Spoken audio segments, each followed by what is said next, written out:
আচ্ছা, আমরা সবাই জানি যে বাংলাদেশের বর্তমানে দক্ষিণাঞ্চলের যে জেলাগুলো, বিশেষ করে যদি আমি বলি ফেনী, লক্ষ্মীপুর, নোয়াখালী, কুমিল্লা, ব্রাহ্মণবাড়িয়া সহ বেশ কিছু জেলা ওই যে আমাদের ভারতের যে কারসাজি, সোজা বাংলায় যদি আমি বলি, সেই কারসাজিতে আসলে একটি বন্যা পরিস্থিতি তৈরি হয়েছে এবং আমাদের যে ভাই বোনগুলা তাদের সকলের যে জীবনের যে বিপর্যয়, সেই বিপর্যয়টি আসলে শুরু হয়েছে। আমরা আমাদের জায়গা থেকে আসলে বিভিন্ন জায়গা থেকে দেখছি এবং আমাদের এই দুইজন ভাই তারা ফেনী থেকে এসেছেন, তারা ফেনীর এবং ফেনী সদর থেকে তারা তাদের জায়গা থেকে যে সমস্যাগুলো বলছেন সেগুলো যদি আপনাদেরকে বলি,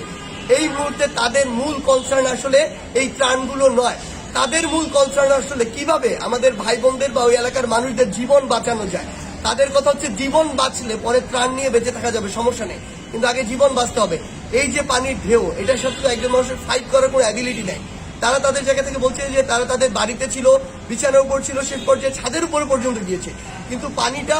এত উঁচু লেভেলে পর্যন্ত চলে গিয়েছে যে সেখানেও তাদের এখন যে জীবনের নিরাপত্তাটুকু সেটুকু নেই। এই একটি ভয়ঙ্কর অবস্থায় যখন রাস্তাঘাট সব ডুবে গিয়েছে, কোনো যানবাহন চলছে না, বিদ্যুৎ নেই, এই জন্য তাদের ফোন থেকে শুরু করে কোনো কমিউনিকেশন বা কানেকশন তাদের সাথে শুরু নেই। সেই জায়গা থেকে তাদের এখন একমাত্র চাওয়া,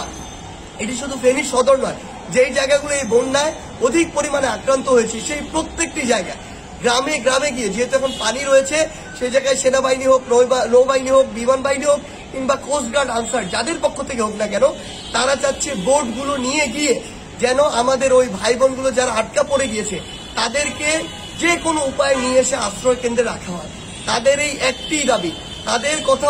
আমার যদি যান বাঁচে পরে আমি আশ্রয় নিয়ে কিংবা আমার যে আপনারা যে জিনিসগুলো নিয়ে যাচ্ছে খাবার, এগুলো নিয়ে বাঁচতে পারবো, কিন্তু তার আগে আমার জীবন বাঁচাতে হবে। সেই জায়গায় অন্তর্বর্তীকালীন সরকার থেকে শুরু করে যারা সেখানে স্বেচ্ছাসেবক হিসেবে রয়েছেন কিংবা যারা আবার এই ভিডিওটি শুনছেন,